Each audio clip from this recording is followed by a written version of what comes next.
Certainly. Below is section 1, 700 plus words of the story titled ### Extinction was the warning, Dominion was the reply. ### section 1. The echoes of extinction. The earth was silent. Ash choked the atmosphere, and the great oceans had turned gray, stripped of life. Once thriving cities now stood as skeletal remains, their towers pierced and blackened by orbital strikes. Rivers were poisoned, forests scorched down to carbon, and what wildlife remained were shadows of their former selves, mutated scavengers clinging to survival in a world where nature itself had declared surrender.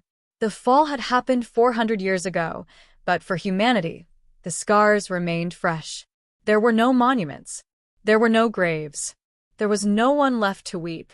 A lonely drone floated through the crumbling remnants of New York, its AI core dimly aware it was the last of its kind still functioning. It recorded everything, transmitting endlessly into the void, hoping someone, somewhere, was still listening. But its transmissions echoed across empty skies. The extinction had not come suddenly. It had been a long, slow strangulation. The aliens hadn't come with fire at first. They had come with trade, promises, partnerships, then debt, dependency, subjugation, and finally, obliteration.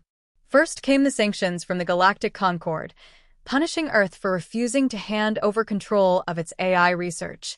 Then came the blockades, the engineered famines, the sabotage of orbital infrastructure. When humanity resisted, the alien fleets came.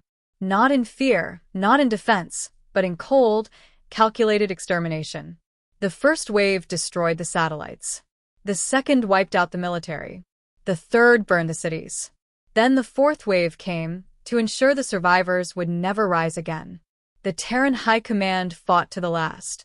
There were stories, some whispered, others recorded, of the Iron Shields who defended the orbital elevators even as they fell, of the Martian Legion who launched a suicidal assault on the Concorde's fleet to buy Earth one more day, of the final message broadcast from a collapsing bunker in Geneva. Asterisk, you thought extinction would silence us. But you've only forged our reply. You have given us clarity. You have given us purpose. We will not forget. Asterisk. Those words were etched into the memory banks of every surviving seed ship, every escape pod, every hidden archive. They became doctrine. Extinction was the warning. But humanity had not died. A fraction survived, some buried deep beneath the earth in cryogenic bunkers, others in off-world colonies the Concorde deemed too insignificant to destroy. A hidden station in Neptune's orbit went dark, only to emerge 2 centuries later brimming with dormant AI swarms. A rogue fleet that had vanished into deep space resurfaced with technology no one recognized, whispering of encounters beyond known galactic boundaries. The survivors did not waste time with grief. They studied. They hardened. They planned. A child born a century after the fall would not recognize the soft comforts of old Earth. They would grow up under iron skies in gravity-forged training domes, fed by protein vats, educated by cold synthetic tutors. Compassion was a memory. Efficiency became virtue. Emotion was weakness unless it served vengeance. By the time humanity's numbers began to grow again, their culture had shifted entirely. The old names were forgotten, replaced with ranks, designations, and purpose. Citizen became a title of earned merit. The phrase "never again" was not a slogan, it was law. No longer fractured by nation or belief, humanity became singular in purpose, to never again kneel, and to ensure no one ever again dared to raise a hand against them. They remembered the races who had cheered when Earth fell. They remembered the ones who sold them out. They remembered the galaxy's silence as their home burned. This wasn't about revenge. It was about dominion. It was about showing the stars what humanity had become, not what was taken from them, but what rose in its place. The ruins of Earth became sacred. Forbidden. No Dominion ship touched its surface without ceremony. No outsider was permitted within the solar system. Earth's sky, once wounded, now burned with silent, watchful satellites, each bearing the symbol of the Dominion, a black circle pierced by a crimson spear. Deep within what remained of the Himalayas, a temple bunker pulsed with energy. Its walls were lined with the faces of Earth's last defenders. Inside, a single terminal glowed, an ancient command node once used by Terran High Command. One line of code remained active. Execute protocol, Dominion. The stars didn't know it yet, but the silence was about to end. Humanity was coming home. Let me know when you're ready for Section 2, or if you'd like anything changed or expanded in this part. Certainly. Below is Section 2, 700+ words, of the story titled #Extinction was the warning, Dominion was the reply.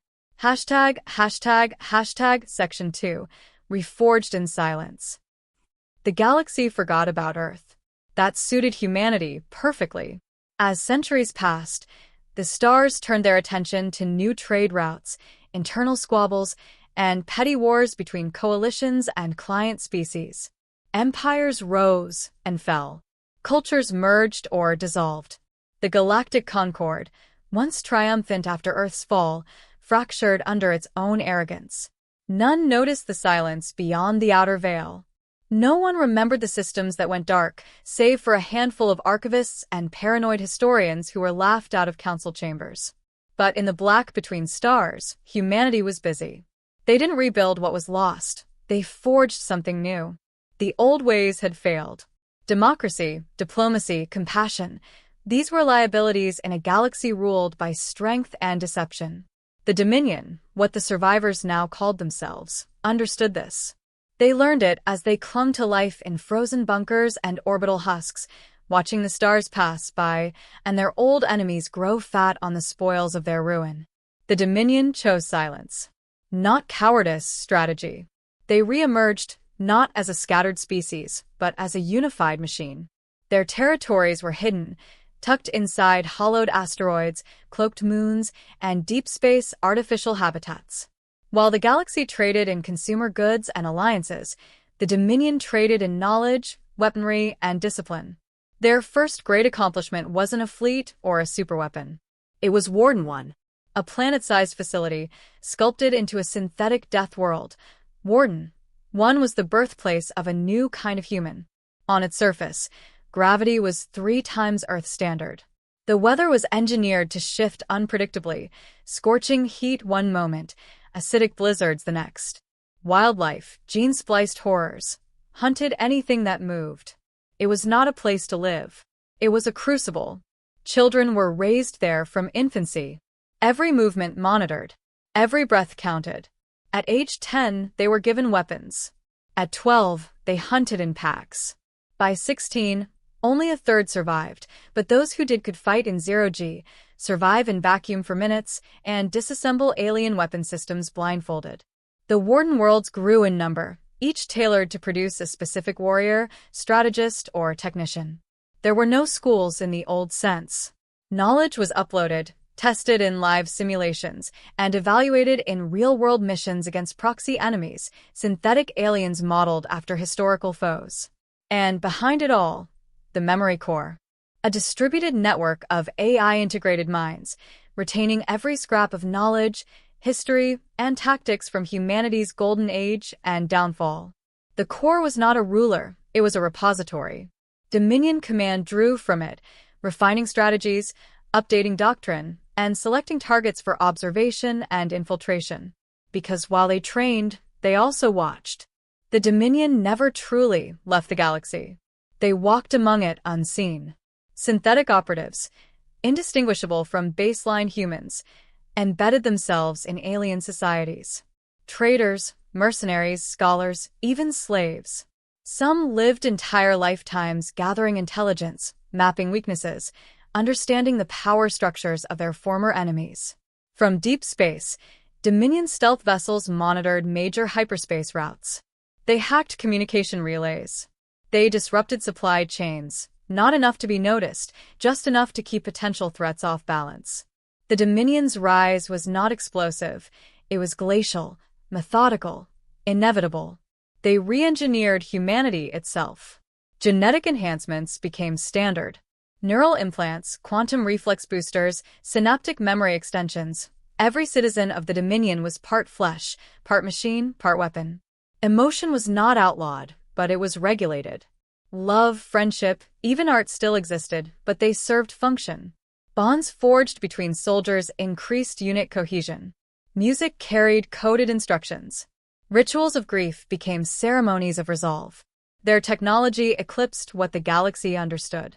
The Dominion didn't just copy alien advances, they dissected them, improved them, then built superior replacements. Their dreadnoughts ran on fusion lattice cores that could operate without resupply for centuries. Their infiltration drones mimicked living organisms, complete with functioning biology. Their AI commanders weren't just algorithms, they were integrated war cells with personalities, instincts, and goals. And then came the catalyst. A minor alien archaeologist, from a species that had once profited from Earth's destruction, stumbled upon a Terran war relic embedded in a dead moon. It was an old battle standard, weathered by centuries, yet still intact. The insignia, a blood-red Earth within a black sun, was unmistakable. The fool broadcast it across public channels, thinking it was an extinct artifact. The message reached the Dominion core within 3 seconds. Within 7, it was determined. The galaxy had begun to remember. The age of secrecy was over. Within 1 hour, warden fleets were mobilized. Within 1 day, the galaxy received a single transmission played in all known languages, across every major network, every channel, every frequency. Asterisk, extinction was the warning. Asterisk, asterisk, this is the reply. Asterisk, no threats, no demands, only certainty. The Dominion was no longer preparing. It was returning. Let me know when you're ready for Section 3, or if you'd like adjustments to this section. Certainly. Below is Section 3, 700+ words, of the story titled #Extinction was the warning, Dominion was the reply. Section 3.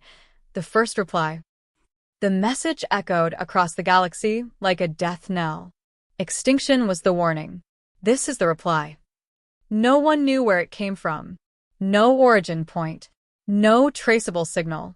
It simply was, appearing simultaneously on every major communications network across thousands of systems. Military stations, diplomatic hubs, trade centers, entertainment channels. Every screen flickered to darkness, then displayed those words in bold crimson glyphs on black. Some believed it was a hoax, a psychological operation, a glitch. But that belief didn't survive the next sunrise. The first target was not a capital world or a fleet command.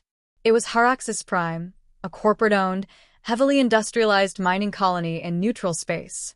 It had no military significance, no strategic placement, but Haraxis was built on blood. It had used Terran slave labor during the Purge centuries ago. Its archives bragged about it. Dominion warships emerged from dark space without warning. No negotiations. No demand for surrender. No declarations of war. Just impact. The orbital defense grid went offline within 17 seconds, hacked, overwritten, and turned inward. The Haraxis sky lit up as its own weapons turned on its cities, followed by kinetic rods from orbit that hit with the force of small nukes. But that wasn't the end. Dominion ground forces landed with clinical precision, silent, faceless soldiers in black exo-armor, their eyes glowing with artificial light. They moved through the ruins, not just killing but cataloging, executing only those flagged in Dominion archives, those who had aided the Concord, those who had signed off on the extermination protocols. Innocents were spared, stunned, documented, left alive to witness. Haraxis fell in one night. By the next cycle, the footage was everywhere. The galaxy was stunned and terrified.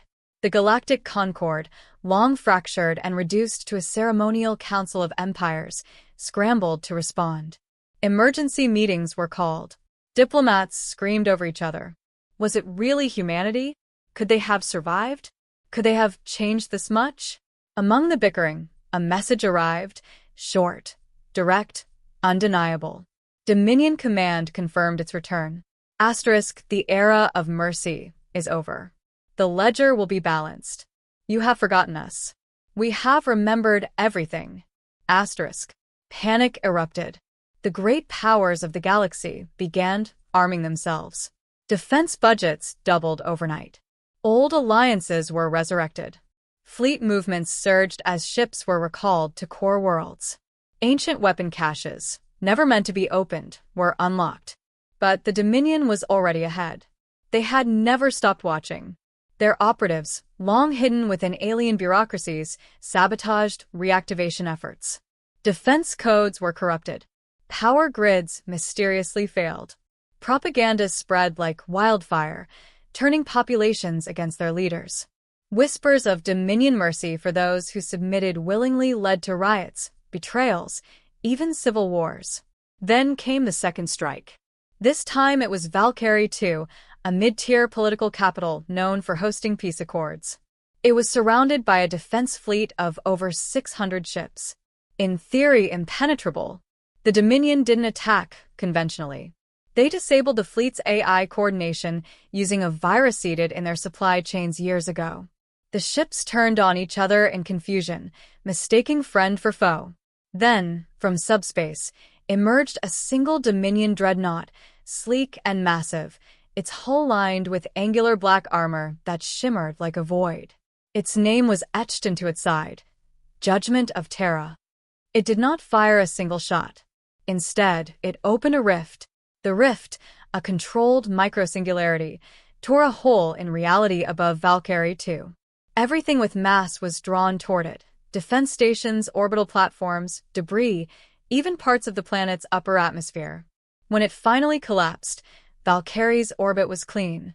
Valkyrie's planetary leaders surrendered within the hour. In exchange, they were allowed to live. But their world would now follow Lex Terran, the Dominion's law. Brutal. Efficient. Absolute. The galaxy began to understand. This wasn't conquest. It was demonstration. Planet by planet, system by system, Dominion forces struck with terrifying precision.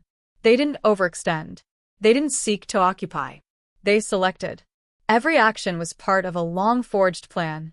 Every strike avenged a name lost during the Purge. Galactic powers tried to retaliate.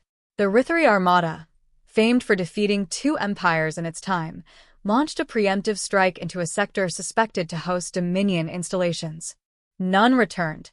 When a salvage team found the fleet's wreckage months later, the ships were whole, intact, just empty. Not a single body. Not a single AI core. Only a message etched into the flagship's bridge in perfect standard script. Asterisk, we could have ended you. We chose to teach instead. Asterisk, the galaxy finally understood. This was not a war they could win with numbers. This was not a people who had returned to reclaim what was lost. This was a people who had evolved beyond them, who had chosen silence over surrender, and now wielded vengeance not as fury, but as function. They had watched humanity burn. Now they would watch the stars bend. Let me know when you're ready for Section 4, or if you'd like edits or expansion to this section. Extinction was the warning. Dominion was the reply. Section 4. Dominion Ascendant. It was no longer a campaign. It was no longer retribution. It was the new order. The Dominion didn't need to conquer every world. They only needed to be seen. They moved like inevitability, calculating which species would resist, which would submit, and which simply needed to vanish. Each target was chosen not for strategic value, but for message. Entire systems surrendered before the first Dominion fleet even arrived, their leaders offering resources, data, and complete submission just to avoid being turned into examples. And still, the Dominion never bluffed. On the former trade hub of Malos Tor, Dominion Command issued a 3-day ultimatum: dismantle all orbital weaponry and present your leaders for formal judgment. The Malos Confederation refused, citing sovereignty, ancient treaties, and the Concord's protection. The Dominion replied with silence. On the 3rd day, a single vessel entered orbit. A black spike-shaped ship with no transponder, no escort, and no reply to hails. It hovered silently for hours. Then it activated its payload. The weapon did not explode. It didn't incinerate. It rewrote the planet's gravitational field, turning Malaz Tor's own planetary mass into a crushing force that brought entire cities down into themselves. The planet was left untouched on the surface, but every structure, every underground system, every living creature was flattened within seconds. No warning, no collateral, just execution. The footage was transmitted across the known galaxy. The message was clear: sovereignty ends where Dominion law begins. And so came the Crown World Declaration, broadcast from the newly forged capital of the Dominion, Genesis Prime, once known as Earth. Now it was a world reborn. The ash-covered ruins were cleared by engineered microdrones. The skies were repaired through atmosphere stabilization towers. The oceans refilled, restored, reseeded.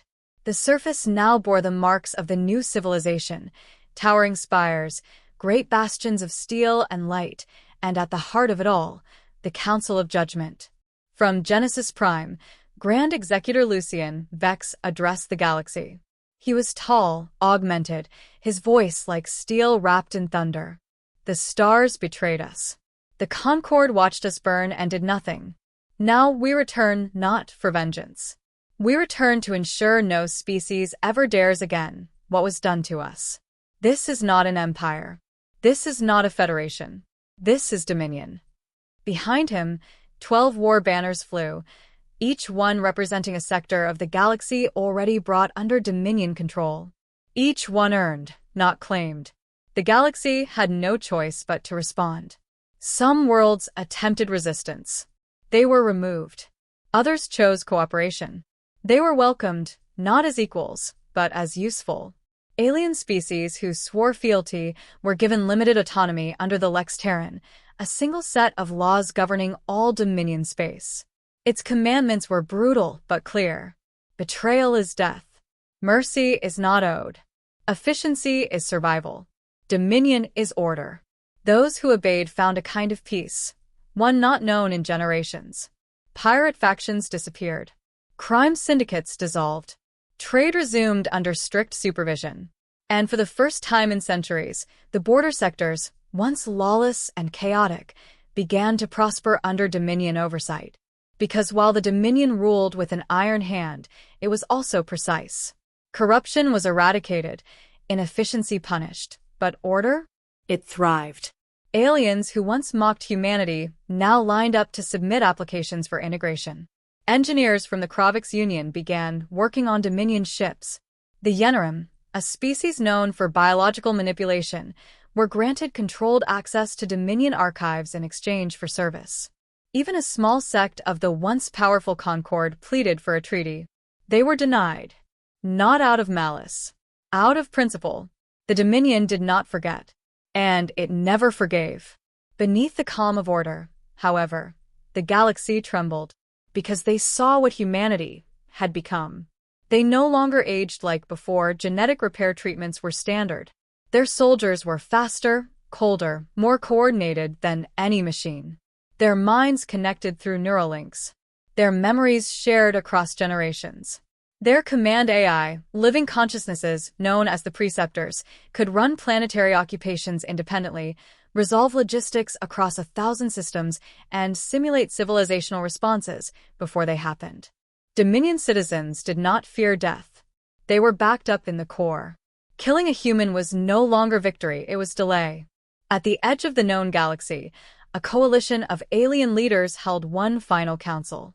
They spoke in hushed voices, surrounded by elite guards, discussing one final hope: surrender or destruction. As debate raged, the doors to the chamber blew open. A single Dominion operative entered, unharmed, walking calmly through stunned security. He placed a single tablet on the table. It began playing. It was a montage. Every war crime the council members had committed. Every lie, every slaughter, every genocide they had orchestrated during the purge. The operative only spoke once. "We watched you cheer when Earth died. Now you'll remember why we lived." The chamber was never seen again. And the galaxy understood. This was not a war. This was not revenge. This was the answer to silence. The Dominion banners now hang over half the galaxy. Not flapping in victory, but in warning. a warning that mercy had its chance, that the weak would never again be prey, that extinction was not their end, but the galaxy's beginning of reckoning. And the stars, once cold and indifferent, now burn with the light of a people reforged. Extinction was the warning. Dominion was the reply.